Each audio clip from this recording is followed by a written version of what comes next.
క్రీస్తునందు మిక్కిలిగా ప్రేమబడు ప్రేమైన సహోదరి సహోదరులారా, నేడు మనమందరం కూడా ఈ యొక్క 32వ సామాన్య ఆదివారంలో ఈ రోజున ముఖ్యంగా పవిత్ర రక్షకుని బృహత్ దేవాలయ ప్రతిష్టోత్సవమును మనం కొనియాడుతున్నాం. దీన్ని ఇంకొక మాటలో చెప్పాలంటే లాథరన్ మహా ఆలయము అంకితపు పండుగ. ఈరోజు మనమందరం కూడా ఈ పండుగను మనం కొనియాడుతుండగా ముఖ్యముగా ఈనాటి పట్టణాలన్నీ కూడా మనకేం తెలియజేస్తున్నాయంటే దేవాలయం యొక్క గొప్పతనాన్ని, ఔన్నత్యాన్ని గురించి మనకు పరిశుద్ధ గ్రంథ పట్టణాలు మనందరికి కూడా వివరిస్తున్నాయి. తొలి శతాబ్దాల్లో, మొదటి 2-3 శతాబ్దాల్లో అన్ని కూడా విపరీతమైనటువంటి వేద హింసలు జరిగేటివి. అటువంటి సమయంలో దేవాలయానికి వచ్చి ప్రార్థన చేసుకోవడానికి క్రైస్తవులు ఎంతగానో భయపడేటువంటి వారు. అందుకే మనకు అపోస్తుల కార్యములలో మనం చూస్తాము, ఆది క్రైస్తవులు రొట్టె విరుచుట యందు, ప్రార్థించుట యందు, సహవాస జీవితమందు, వాక్యము బోధించుట యందు వాళ్ళందరూ కూడా ఏక కుటుంబాలుగా కలిసి ప్రార్థన చేసేటువంటి కుటుంబాలుగా వాళ్ళు ఉన్నారని. వాళ్ళందరూ కూడా ఆ కాలంలో దేవాలయంలో కాదు, కానీ వాళ్ళందరూ కూడా ఎక్కడికి పోయేవాళ్ళంటే ఏదైనా ఒక ఇళ్లలో కూర్చొని వాళ్ళు ప్రార్థన చేసుకునేటువంటి వారు. ఎందుకంటే క్రైస్తవులు అని చెప్పినప్పుడు వాళ్ళందరినీ కూడా క్రూరంగా అనేక విధాలుగా వాళ్ళని హింసించేటువంటి వాళ్ళు. క్రీస్తు శకము 117వ సంవత్సరంలో ట్రాజన్ అనేటువంటి ఒక చక్రవర్తి ఉండేవాడు. ఆయన అప్పుడు వాళ్ళందరినీ కూడా బాగా హింసించేటువంటి వారు. అదేవిధంగా క్రీస్తు శకం 250 సంవత్సరంలో డేసియస్ అనేటువంటి చక్రవర్తి, తర్వాత క్రీస్తు శకం 303 నుంచి 311 వరకు డియోక్లేసియన్ అనేటువంటి ఒక చక్రవర్తి, ఆయన చాలా క్రూరుడుగా, కఠోరుడుగా ఆయన క్రైస్తవులంటే భయంకరంగా హింసించేటువంటి వారు. అందుకే ఆయన ఆ క్రైస్తవత్వము అణిచివేయాలని ఆయన ఒక గట్టిగా కంకణం కట్టుకున్నాడు. ఆ సమయంలోనే మనం చూస్తాము, క్రైస్తవులందరినీ కూడా ఒక క్రికెట్ స్టేడియం లాగా జనాలందరూ చుట్టూ కూర్చొని ఉంటే వాళ్ళు క్రైస్తవుల్ని అక్కడ సెంటర్లో పెట్టి వన్య మృగాలను లేదా సింహాలను వాళ్ళ పైన వదిలేసేటువంటి వారు. ఆ విధంగా వాళ్ళు ఆ యొక్క మాంసం ముద్దగా మారిపోతే వాళ్ళు తింటూ ఉన్నప్పుడు ఈ యొక్క చక్రవర్తి ఎంతగానో సంతోషిస్తూ ఎంజాయ్ చేస్తుండేటువంటి వారు. అది ఆనాటి కాలం. ఆనాటి కాలంలో ఈ విధంగా వాళ్ళందరూ కూడా క్రైస్తవుల్ని హింసిస్తూ, వేధిస్తూ, క్రీస్తు ప్రభు రక్షకుడు అని చెప్పినటువంటి వాళ్ళందరినీ కూడా ఈ విధంగా హింసించేటువంటి తరుణము ఆ సమయం, ఆ 1, 2, 3 శతాబ్దాలు. కాబట్టి ప్రేమైన సహోదరి సహోదరుల, అటువంటి సమయంలో ఒక స్త్రీ హెలెన్ అనేటువంటి ఒక స్త్రీ, ఆమె మనకు పరిచయం కావటము, ఆమె ముఖ్యంగా క్రీస్తు ప్రభువుని లోకరక్షకుడిగా ప్రభువుగా అంగీకరించింది. ఆమె ఎవరంటే ముఖ్యంగా ఆనాటి చక్రవర్తి అయినటువంటి రోమ్ రాజ్యానికి చక్రవర్తి అయినటువంటి కాన్స్టంటైన్ అనేటువంటి చక్రవర్తి యొక్క తల్లి. ఇదిగో నాయన, నువ్వు యేసు ప్రభువుని దేవుడిగా నువ్వు అంగీకరించాలని చెప్పేసి ఆయన కోసము ప్రార్థన చేయనటువంటి రోజు లేదు. ఆ విధముగా ఆ ఆయన యొక్క పరిపాలనలో చివరిగా ఆయన మారు మనసు పొందడము, ఆయన బాప్తిస్మం పొందిన తర్వాత ఆయన ఏం చెప్తున్నాడంటే క్రైస్తవత్వం ప్రపంచం నలుమూలలా వ్యాపింపజేయాలని చెప్పేసి ఆయన ఆజ్ఞను జారీ చేశాడు. ఆ విధముగా వారికి ముఖ్యంగా క్రైస్తవత్వాన్ని గురించి, యేసు ప్రభుని గురించి ప్రచారం చేయండి అనేటువంటి ఆ యొక్క సమాచారాన్ని బోధించిన తర్వాత వాళ్ళందరూ కూడా దేవుణ్ణి ఆరాధించడం, స్తుతించడం, మహింపరచడం, వారు ఎంతగానో అప్పుడు క్రైస్తవత్వానికి ఒక స్వర్ణయుగం వచ్చిందని వాళ్ళందరూ కూడా ఎంతో సంతోషించినటువంటి రోజులు. ఆ సమయంలోనే ఆయన నివసిస్తున్నటువంటి భవనాన్ని, దాన్నే లాట్రన్ రాజభవనం అంటారు. ఆ యొక్క భవనాన్ని ఏం చేశారంటే, క్రైస్తవులు ఎప్పుడు కూడా, దేవాలయం కూడా లేదు, వారు ఎప్పుడు కూడా ఇళ్లలో ప్రార్థన చేసుకోవడం మంచిది కాదని చెప్పేసి రాజభవనాన్ని అక్కడ ఆనాటి పోపు గారైనటువంటి మిల్క్ ఆదేశ్ అనేటువంటి పోపు గారికి ఆయన కానుకగా ఇవ్వడం జరిగింది. తర్వాత దానిని ఆ యొక్క రాజభవనాన్ని ఒక దేవాలయముగా మార్చి దానిని హంగులు దిద్ది 1వ సిల్వెస్టర్ పోపు గారికి ఆయన అంకితం చేశాడు. అప్పుడు ఆ యొక్క 1వ సిల్వెస్టర్ పోపు గారు క్రీస్తు శకం 324వ సంవత్సరంలో నవంబర్ 9వ తేదీన, అంటే ఈ రోజున ఆ దేవాలయ యొక్క ప్రతిష్టను, వారి పండుగను మహాఘనంగా జరిపారు. ఆ యొక్క రాజభవనాన్ని కాస్త దేవాలయంగా మార్చేశారు. దేవాలయంగా మార్చేసి దానిని బప్తిస్మ యోహాను గారి పేరు మీద మరియు గారి యొక్క గ్రంథాన్ని రాసినటువంటి యేసు ప్రభు శిష్యులలో యోహాను గారు ఒకరున్నారు. అంటే ఈ ఇద్దరు పేరు మీద ఆ యొక్క దేవాలయాన్ని అంకితం చేయబడింది. మొదటి ఆ లాథరన్ చర్చ్ ని ఈ యొక్క బప్తిస్మ యోహాను మరియు గ్రంథకర్త అయినటువంటి యేసు ప్రభు శిష్యులలో ఒక యోహాను గారు అయినటువంటి వాళ్ళిద్దరి పేరు మీదుగా ఈ యొక్క దేవాలయాన్ని వారికి అంకితం చేయబడడం జరిగింది. ఆనాటి నుండి దేవాలయాన్ని, ఆ యొక్క లాథరన్ చర్చ్ ని మనందరికీ పెద్ద దేవాలయం, తల్లి చర్చిగా మనమందరం కూడా దానిని మనము గౌరవిస్తున్నాము. దానిని ఆ దేవాలయంలోనే మన ప్రజెంట్ పోపు గారు అయితేనేమి, ఆనాటి నుండి పోపు గారులు కూడా అక్కడ నివాసం చేయడం జరుగుతుంది. కాబట్టి ప్రియమైన సహోదరి సహోదరులారా, అదేవిధంగా ఆ యొక్క లాథరన్ చర్చిలో, ఆ యొక్క దేవాలయంలో పునీత పేతురు గారు, పునీత పౌలు గారి యొక్క అవశేషాలు, ఆ యొక్క బాడీ అక్కడ భద్రపరచడం జరిగింది. ఇప్పటి వరకు యేసు ప్రభు తర్వాత అప్పటి నుండి ఇప్పటి వరకు కూడా 20 సినడ్ మీటింగ్లు జరిగినాయి. తర్వాత 5 మహాశ్రీ సభలు జరిగాయి. శ్రీ సభ మహాసభలు అంటే ప్రపంచమంతా, యావత్ ప్రపంచమంతా బిషప్స్, కార్డినల్స్ పోపు గారితో కలిసి కొన్ని నిర్ణయాలు తీసుకుంటారనమాట మన చర్చి గురించి. అలాంటి సభలు, మహాసభలు, 5 మహాసభలు, 20 సినడ్ మీటింగ్లు జరిగినాయని మనకు చరిత్ర చెప్తుంది.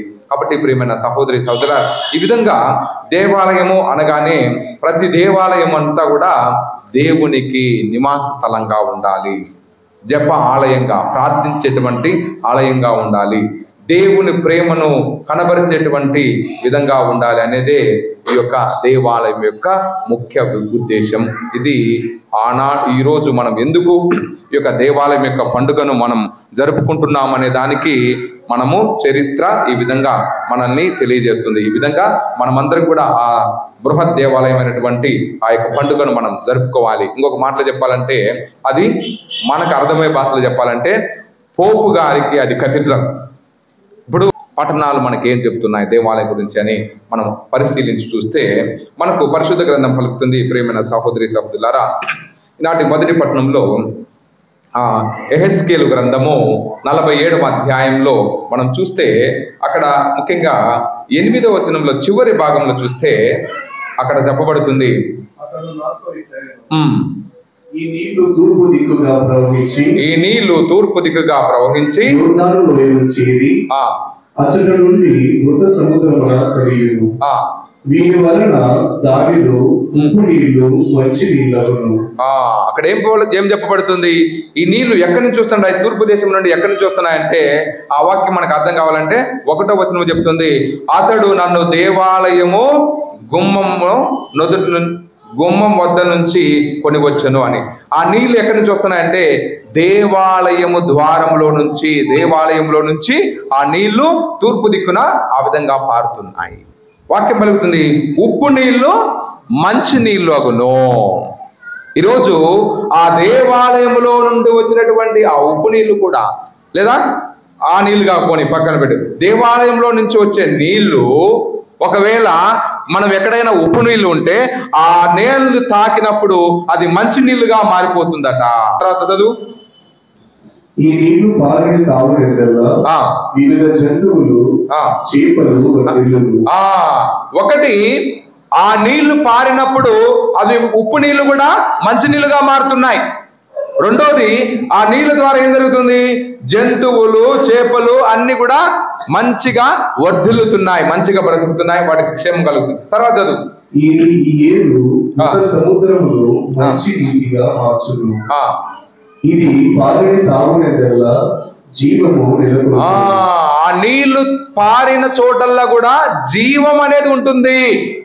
పక్షులు కానీ, జంతువులు కానీ, లేదా ఇక వృక్షాలు కానీ, మొక్కలు గాని వాటి అన్నిటి కూడా జీవం ఉంటుంది. తర్వాత అన్ని రకముల పండ్ల చెట్లు పెరుగును, వారి ఆకులు వాడవు, అవి నిరంతరము పండ్లు కాయను. దేవాలయం నుండి పాలు ఏరు వారిని నీరందించును, కనుక అవి ప్రతి నెల పండ్లు కాయను. వారి పండ్లు ఆహారమునకు, ఆకులు ఔషధములకు ఉపయోగపడును. దేవాలయంలో నుండి వచ్చినటువంటి నీటి ద్వారా ఉప్పు నీళ్లు మంచినీళ్ళుగా మారుతున్నాయి. వారు సజీవంగా బాగా వర్ధిల్లుతున్నారు, మంచి క్షేమంగా ఉంటున్నారు. అదేవిధంగా ఆ చెట్లన్నీ కూడా మొక్కలను ఇస్తుంది, ఆ మొక్కలన్నీ కూడా పండ్లను ఇస్తున్నాయి. ఆ పండ్లు ఏమవుతున్నాయంట, అది ఆహారముగాను, ఆకులు మందుగాను, ఔషధముగాను, మెడిసిన్ లాగా కూడా పనిచేస్తున్నాయంట. ఇది ఆనాటి పఠనము. ఈ పఠనం ద్వారా దేవుడు మనకేం చెప్తున్నాడు? ఈరోజు ఏంటి ఆ నీరు అంటే, ఈరోజు దేవాలయం ద్వారా నువ్వు దేవాలయంలోకి వచ్చినప్పుడు నువ్వు క్రైస్తవుడిగా ఎప్పుడు నువ్వు పిలువబడతావు? ఊరక గుడికి వస్తే నువ్వు క్రైస్తవుడి కాదు. బప్తిస్మమును తీసుకున్నప్పటి నుంచి నువ్వు క్రైస్తవుడిగా పిలువబడుతున్నావు. కాబట్టి బప్తిస్మం నువ్వు ప్రొటెస్టెంట్ వాళ్ళు కావచ్చు, సిఎస్ వాళ్ళు కావచ్చు, లూథరన్ కావచ్చు, అనేకమైన కొన్ని వేల డినామినేషన్స్ ఉన్నాయి. ఎవరినైనా అడిగి చూడు, మారు మనసు పొందాలి, బప్తిసం పొందాలి, బప్తిసం పొందినప్పటి నుంచే నువ్వు క్రైస్తవుడిగా పిలువబడతావు. గుర్తుపెట్టుకోండి, నిద్రలో లేపి అడిగినా కూడా వాక్యం చదివితే క్రైస్తవులం కాము. హిందువులు చదువుతారు, ముస్లింలు చదువుతారు, అందరూ చదువుతారు, బౌద్ధిస్టులు చదువుతారు, జైనిజం చదువుతారు. ఎందుకు? తెలుసుకోవడానికి, ఏమో కొంచెం తెలుసుకుందామని చదువుతారు. నువ్వు బైబుల్ చదివినంత మాత్రం నువ్వు క్రైస్తవురాలు కాదు. నువ్వు జ్ఞానస్నానం పొందుకుంటే అప్పుడు నువ్వు క్రైస్తవురాలు అవుతావు. కాబట్టి మొట్టమొదటిగా మనం గుర్తుపెట్టుకోవాల్సిందంటే, మనము దేవాలయంలోకి వచ్చినప్పుడు, జ్ఞానస్నానం పొందుకున్నప్పుడు ఈ నీటి ద్వారా నువ్వు బాప్తిసం పొందుకుంటున్నావు. అర్థమవుతుందా? వాక్యం పలుకుతుంది, దేవాలయంలో నుండి జారు వచ్చినటువంటి ఆ నీళ్లు మనల్ని పరిశుద్ధం చేస్తున్నాయి. ఉప్పు నీటిని కూడా మంచినీటిగా మారుతుంది, పాపాత్ముడు కూడా పుణ్యాత్మం చేస్తుంది. కాబట్టి దేవాలయంలో జ్ఞానస్నానం పొందుకోవడం ద్వారా, ఇదిగో ఆది తల్లిదండ్రులు చేసినటువంటి పాపము, అది మనల్ని వెంటాడుతూ వస్తున్నటువంటి పాపము ద్వారా మనమందరం కూడా శుద్ధులమవుతున్నాం, పరిశుద్ధులమవుతున్నాము. ఈ సత్యము దేవుడు ఈరోజు మనకు తెలియజేస్తున్నాడు. దేవాలయంలో నుంచి వచ్చేటువంటి నీళ్లు, ఈరోజు ఆ ఉప్పు నీళ్లు కావచ్చు. ఉప్పు నీళ్లు మనం ఏం చేస్తాము, మనం గుడిలోకి ఎంటర్ అయిన తర్వాత ఇక గురువు పితాపుత్రులు చెప్పిన తర్వాత ప్రభు మీతో ఉండును గాక అన్నప్పుడు మీరందరూ మీ ఆత్మతో ఉండును గాక అని చెప్పిన తర్వాత గురువు చెప్పేటువంటి మొట్టమొదటి మాట, ఇదిగో మనమందరం కూడా దేవాలయంలోకి అడుగు పెట్టి ఉన్నాము, మనమందరం కూడా తెలుసు తెలియక చేసినటువంటి ఆ దోషములను దేవుడు మన్నించాలని, ఇదిగో ఈ పరమ పవిత్రమైనటువంటి ఈ జీవ బలి పూజలో మనమందరం కూడా యోగ్యులుగా పాల్గొనడానికి ముందుగా మనం చేసినటువంటి తప్పిదములను జ్ఞాపకం చేసుకుందామంటారు. ఆ తప్పిదములు జ్ఞాపకం చేసుకున్న తర్వాత ఇమ్మీడియట్ గా గురువు ఏం చేస్తున్నాడు, ఆ ఉప్పుతో కలిసిన నీటిని మనందరి మీద చల్లుతున్నాడు. వాక్యం పలుకుతుంది, పరిశుద్ధ వాక్యం పలుకుతుంది, ఉప్పుతో కలిసిన నీటిని ప్రోక్షించిన స్థలమందల్లా పిశాచి తంత్రోపాయాలు తొలగిపోవాలని చెప్పి చెప్తున్నారు. కాబట్టి ప్రియమైన సహోదరి సహోదరులారా, దేవాలయంలో మొట్టమొదటిగా ఆ బాప్తిస్మం ద్వారా నీ యొక్క పాపములు కడిగి వేయబడుతున్నావు. నువ్వు దేవుని బిడ్డగా మారిపోతున్నావు, క్రైస్తవుడిగా మారిపోతున్నావు. ఆ యొక్క క్రైస్తవత్వంలో సభ్యత్వాన్ని పొందుకుంటున్నావు. క్రీస్తు అనేటువంటి చొక్కాను మనం ధరిస్తున్నామంట, పవిత్రాత్మను మనం ధరిస్తున్నామని కొందరు చెప్తారు, బైబిల్ చెప్తుంది. కానీ పౌలు గారు ఏం చెప్తున్నాడంటే, క్రీస్తు అనేటువంటి చొక్కాను మనం ధరించాలి అంటున్నాడు. నువ్వు చొక్కా వేసుకుంటున్నావు కదా, చొక్కాకు గుండీ లేకపోతే మళ్ళీ కుట్టుకొని మరీ వేసుకుంటావు. ఆ విధంగానే బప్తిస్మం ద్వారా క్రీస్తు ప్రభువుని మనమందరం కూడా ధరించాలి.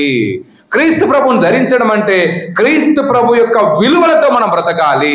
క్రీస్తు ప్రభు ఏ విధంగా ప్రార్థనాపరుడో, క్రీస్తు ప్రభు ఏ విధంగా క్షమించేటువంటి మనస్తత్వాన్ని కలిగి ఉన్నాడో, క్రీస్తు ప్రభు ఏ విధంగా అయితే చెప్తున్నాడుగా, భారం చే అలసొలసున్న సమస్త జనులారా నా దగ్గర రండి అని, భారం చే అలసొలసున్న ఓ 10 ప్రజలారా అని పిలవలా అని ఏమంటున్నాడు, సమస్త ప్రజలు నువ్వు విశ్వసించినా విశ్వసించకపోయినా ఇదిగో ఆయనకు మంచి జరుగుతుంది కదా, నాకు కూడా మంచి జరుగుతుందేమని అపనమ్మకంతో కూడా నువ్వు ప్రభు దగ్గరికి వచ్చినా చాలు, నీకు మంచి చేయాలని, నీకు విశ్రాంతిని ఇవ్వాలని, నీకు సమాధానం ఇవ్వాలని, నీకు శాంతిని ఇవ్వాలని దేవుడు మనందరికి కూడా చెప్తున్నాడు.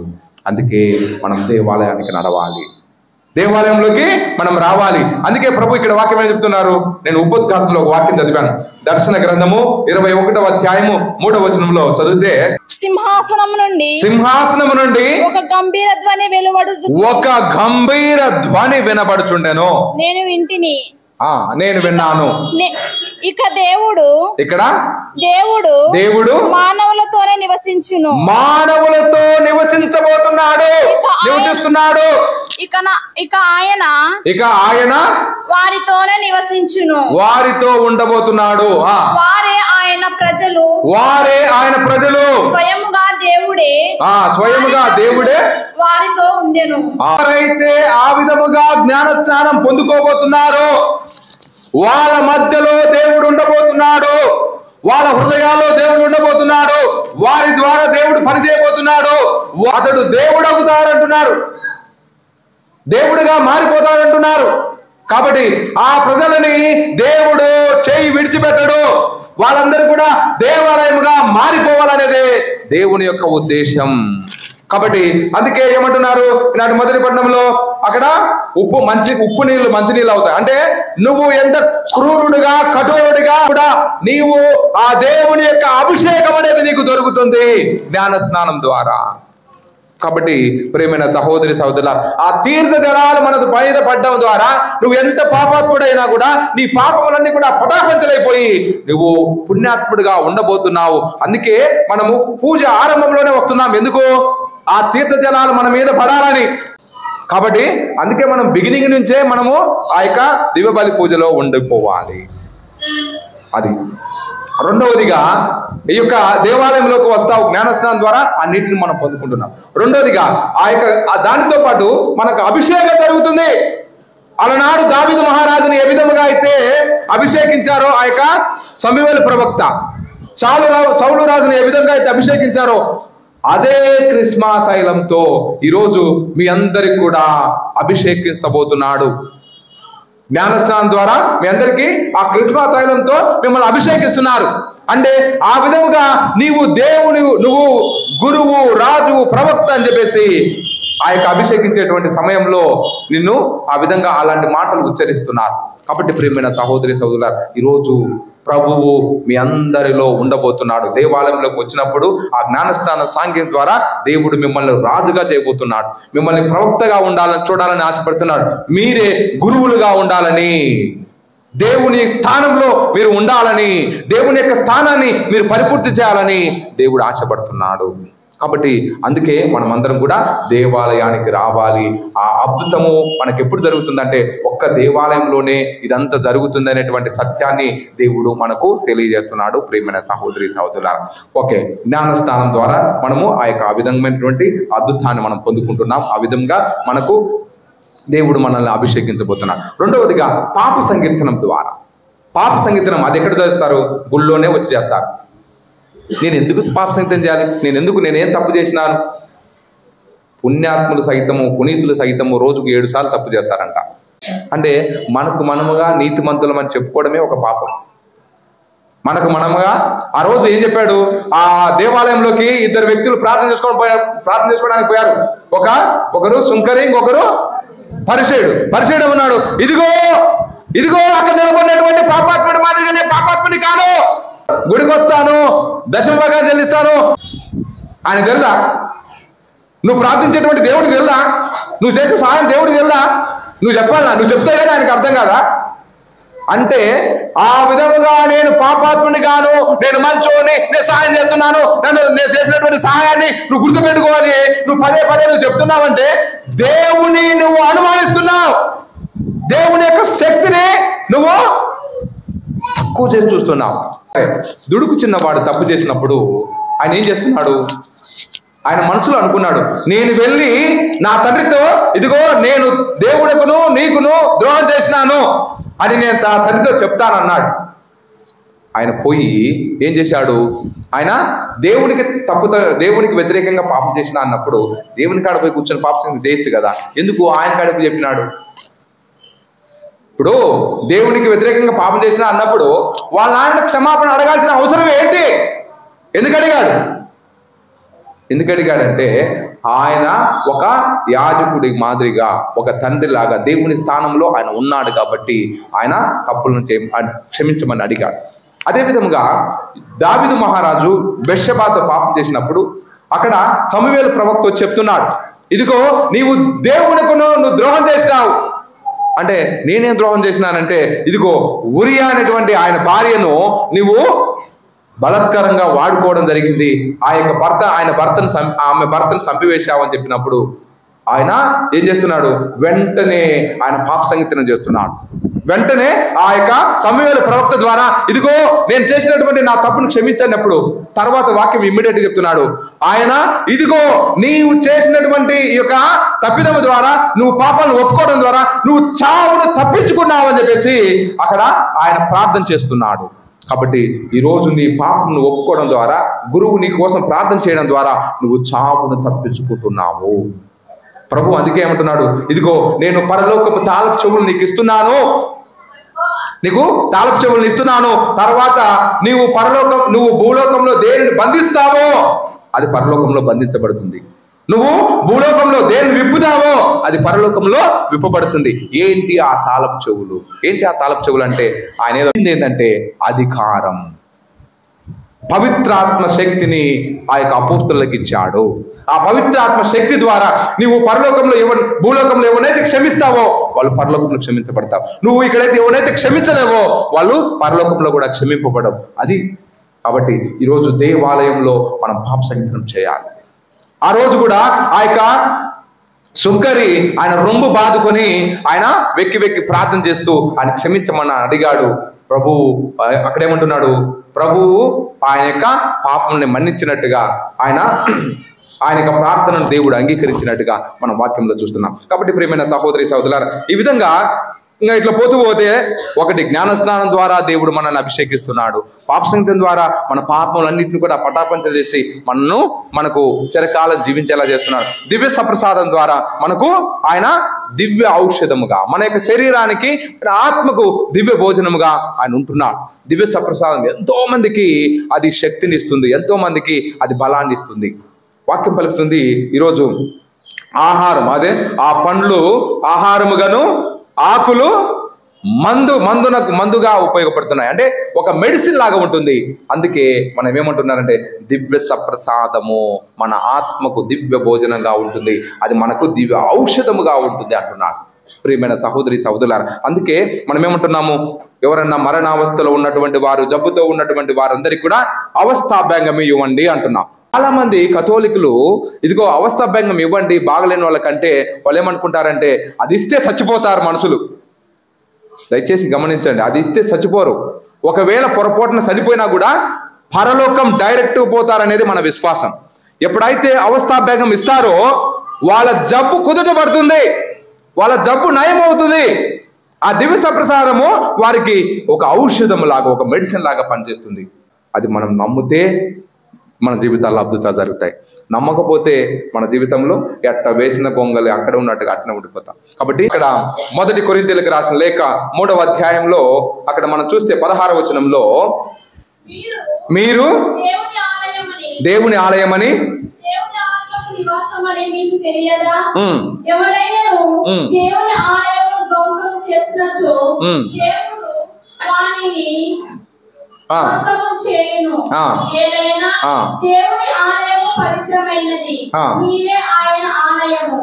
కాబట్టి ఈరోజు ప్రభు ఏం చెప్తున్నాడంటే మొదటి పట్టణములో ఆ యొక్క దేవాలయంలో దేవుడు ఉంటున్నాడు. దేవాలయంలో నుంచి వచ్చినటువంటి ఆ పవిత్రాత్మ అంటే ఈ యొక్క దివ్య సంస్కారాల ద్వారా కూడా మనకు అద్భుతాలు జరుగుతున్నాయి అంటున్నాడు. ఈ విధంగా ఒక మాటలో చెప్పాలంటే దేవాలయము 3 రకాలంట. 3 రకాలు. మొదటిది ఏంటంటే రాతితో కట్టబడినటువంటి దేవాలయము. రాతితో కట్టబడినటువంటి ఈ దేవాలయంలో దేవుడు నివసించబోతున్నాడు. నిర్గమకాండము 25వ అధ్యాయము 8-9 వచనాలు మనం చూస్తే అక్కడ ప్రభు ఏం చెప్తున్నాడంటే వారి నడుమున నివసించుటకు నాకు ఒక మందిరమును నిర్మించండి అంటున్నా. అంతేకాకుండా 9వ వచనంలో చదువుమా. నేను నీకు చూపిన నమూనా ప్రకారముగా నీవు మందిరమును ఆ మందిరం ఎట్ట కట్టాలంట? దేవుడు ఆశించినటువంటి విధంగా మందిరం కట్టాలంట. నీ ఇష్టానుసారం నువ్వు కట్టుకోవడం కాదు, నీ ఇల్లులాగా నువ్వు కట్టుకోవడం కాదు. దేవుడు ఆయన చెప్పిన ప్రకారం కట్టినటువంటి ఆ దేవాలయాల్లో దేవుడు ఉండబోతున్నాడు. అంటే రాతితో కట్టబడినటువంటి దేవాలయంలో దేవుడు ఈ విధముగా దివ్య మందసములో కొలువై ఉండబోతున్నాడు అనేటువంటి సత్యము దేవుడు మనకు తెలియజేస్తున్నాడు. రెండవ దేవాలయం ఏంటంటే ఈనాటి 2వ పట్టణంలో మీరు ఇప్పుడే చదివినటువంటి వాక్యము ఆయన ఏమంటున్నాడంటే, మీరు దేవుని ఆత్మకు నివాస స్థలం అని మీకు తెలియదా? మీ హృదయాన్ని మీరు ఎలా ధ్వంసం చేసుకుంటున్నారు?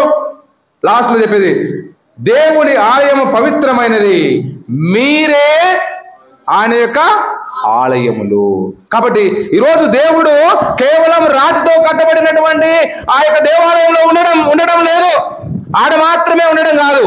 అదే ఆ రాతితో కట్టబడినటువంటి దేవాలయంలో ఉండేటువంటి ప్రభువు మన హృదయంలోకి రావాలని ఆశపడుతున్నాడు. మన హృదయంలో దేవుడికి కొంచెం స్థలం ఇయ్యండి అయ్యా బాబు అని చెప్పేసి ఆయన అడుగుతున్నాడు. కాబట్టి ఈరోజు మన మాటల ద్వారా, మన చూపుల ద్వారా, మన ప్రవర్తన ద్వారా మనము దేవుణ్ణి హృదయంలోకి ఆహ్వానిస్తున్నామా? మన మాటల్లో నుంచి, మన హృదయంలో నుంచి ఎప్పుడు చెడు ఆలోచనలు, చెడు తలంపులు, చెడు ఉద్దేశాలు ఉన్నట్లయితే దేవాలయంలో ఆ దేవుడు మన హృదయంలో ఉండబోడు. కాబట్టి మన హృదయము ఏ విధంగా ఉండాలంటే దేవునికి అనుకూలమైనటువంటిదిగా ఉండాలి. ప్రేమించేటువంటి మనిషిగా, ప్రార్థించేటువంటి మనిషిగా, సహాయం చేసేటువంటి మనిషిగా మనం ఎప్పుడైతే ఉంటామో వారితో దేవుడు ఉండబోతున్నాడు. వారు దేవుని యొక్క ఆలయముగా ఉండబోతున్నాడు. ఈనాడు మానవుల మధ్య దేవుని నివాసం ఉంది. అతడు వారితో వసించును, వారు దేవుని ప్రజలగుదురు, స్వయముగా దేవుడే వారితో ఉండును, అతడు వారికి దేవుడగును. కాబట్టి ఈ వాక్యం కూడా మనకేం చెప్తుందంటే సంఘం ఒక దేవాలయంగా మారిపోవాలి అని చెప్తున్నాడు. కాబట్టి ప్రియమైన సహోదరి సహోదరులారా, ఈ 2వ దేవాలయం ఏంటంటే మనమే సంఘమే. ఇక 3వ దేవాలయం ఏంటంటే, 3వ దేవాలయంలో ప్రభు ఏం చెప్తున్నాడు అంటే, ఈనాడు ముఖ్యంగా ఈనాటి సువిశేష పట్టణంలో మనం చూస్తే యోహాను శుభవార్త 2వ అధ్యాయము 19వ వచనం చదవమ్మా. అందుకు యేసు ఆలయమును పడగొట్టుడు. ప్రభు ఏమంటున్నాడంటే, ఈ ఆలయాన్ని మీరు పడగొట్టండి, దీన్ని నేను 3 రోజులు నిర్మిస్తానన్నాడు. అప్పుడు వాళ్ళందరూ ఏమనుకున్నారు, ఈ దేవాలయం కట్టడానికి దాదాపు ఎన్ని సంవత్సరాలైంది? 46 సంవత్సరాలైంది. అటువంటి దాన్ని పడగొడితే నువ్వు 3 రోజులు నిర్మిస్తావా? దేవుడు ఏం చెప్తున్నాడు? క్రీస్తు అనేటువంటి ఆలయం, తన శరీరాన్ని గురించి ప్రభు చెప్తున్నాడు. ఇదిగో నన్ను ధ్వంసం చేస్తే, నన్ను నాశనం చేస్తే నేను మీకోసము ఈ విధంగా మరణించిన తర్వాత 3 రోజుల్లో నేను లేస్తారని ఆయన తన పునరుత్థానాన్ని గురించి చెప్తున్నాడు. క్రీస్తే ఒక ఆలయంగా ఆయన మలుచుకొని ఆయన చెప్తున్నాడు. కానీ వీళ్ళు మాత్రము బాహ్యముగా కట్టినటువంటి ఈ యొక్క భవనాన్ని గురించి వాళ్ళు మాట్లాడుతున్నారు. ఈ వాక్యం మళ్ళా 21వ వచనం చదవమ్మా. కానీ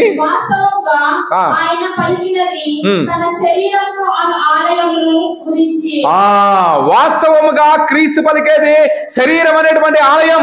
క్రీస్తు ప్రభువే మనందరికీ ఆలయముగా ఉంటున్నాడు. కాబట్టి ప్రియమైన సహోదరి సహోదరులారా, ఈరోజు 3 దేవాలయాల గురించి తెలుసుకున్నాం. ఒకటి, రాతితో కట్టబడినటువంటి ఆలయంలో దేవుడు ఉండబోతున్నాడు. రెండోది, సంఘం, ఏ సంఘం అయితే బాప్తిస్మం పొందుకొని, ఏ సంఘం అయితే క్రీస్తు ప్రభు యొక్క విలువలతో జీవిస్తున్నారో ప్రతి ఒక్కరి హృదయాల్లో దేవుడు ఉండబోతున్నాడు. మనం అందరం కూడా దేవాలయంగా మారిపోవాలి. 3వ ఒక ఆలయం ఏంటంటే క్రీస్తే ఒక ఆలయం. క్రీస్తే ఒక ఆలయం. ఆ క్రీస్తు ప్రభువులో మనమందరం కూడా భాగస్థలం కావాలి. ఆ ఇక క్రీస్తు ప్రభులో మనం భాగస్థలం అయితేనే దేవుడు మనందరినీ కూడా ఇంకా బహు గొప్పగా దీవిస్తాడనేటువంటి సత్యము దేవుడు మనకు తెలియజేస్తున్నాడు. అందుకే యోహాను శుభవార్త 10వ అధ్యాయంలో అక్కడ వాక్యం పలుకుతుంది. ప్రేమైన సహోదరి సహోదరులారా, ఏమో చెప్తున్నాడంటే, నేను ద్వారమును అంటున్నాడు. నేనే ద్వారమును, ఎవడేని నా ద్వారమున ప్రవేశిస్తే వారు మాత్రమే రక్షింపబడతారు అంటున్నాడు. ఆ క్రీస్తు ప్రభు అనేటువంటి దేవాలయానికి క్రీస్తు ప్రభువే ద్వారంగా ఉంటున్నాడు. కాబట్టి క్రీస్తు ప్రభు ద్వారానే మనం పోవాలి. అందుకే మనం ఎన్ని ప్రార్థన చేసినా కూడా లాస్ట్లో ఏమంటున్నాడు, ఈ మా మనవులని మన నాథుడైనటువంటి యేసు క్రీస్తు ద్వారా అడిగి వేడుకొంటున్నామంటున్నాం. యేసుక్రీస్తు నామంలో మేము ప్రార్థన చేస్తున్నామంటున్నాం. యేసుక్రీస్తు నామంలో మాకు స్వస్థత జరగాలనుకుంటున్నాం. యేసుక్రీస్తు నామ పేరిట మేమందరం కూడా గుమికూడి ఉన్నామంటున్నాం. అందుకే ప్రభు ఏమంటున్నాడు, ఎక్కడైతే 2-3 కూడి ప్రార్థన చేస్తారో వారి మధ్యలో నేను ఉంటానంటున్నాడు. అంటే మీకు ఒక సంఘముగా మీరు ఉంటున్నారు, ఒక దేవాలయంగా మీరు ఉంటున్నారు. ఆ దేవాలయంలో దేవుడు ఉండాలని ఆశపడుతున్నాడు. అందుకే 2-3 కూడితే అది ఒక సంఘం, ఒక క్రీస్తు సంఘం. ఆ క్రీస్తు సంఘంలో దేవుడు ఉండాలని ఆశపడతాడు. కాబట్టి ప్రార్థించే ప్రతి ఒక్క హృదయాల్లో దేవుడు ఉంటాడు. కాబట్టి ప్రియమైన సహోదరి సహోదరుల, ఈరోజు మనమందరం కూడా ఈ విధంగా ఆ క్రీస్తు ప్రభువుని మనమందరం కూడా మనం ఆయన ద్వారా వెళ్తేనే మనకు ఆ మోక్షము లేదా రక్షణ అనేది దొరుకుతుంది అనేటువంటి సత్యాన్ని దేవుడు మనకు తెలియజేస్తున్నాడు. ఆత్మ పరిశీలన చేసుకుందాం. దేవుడు మనందరినీ దీవించును గాక. పితా పుత్ర పవిత్ర ఆత్మ నామమున.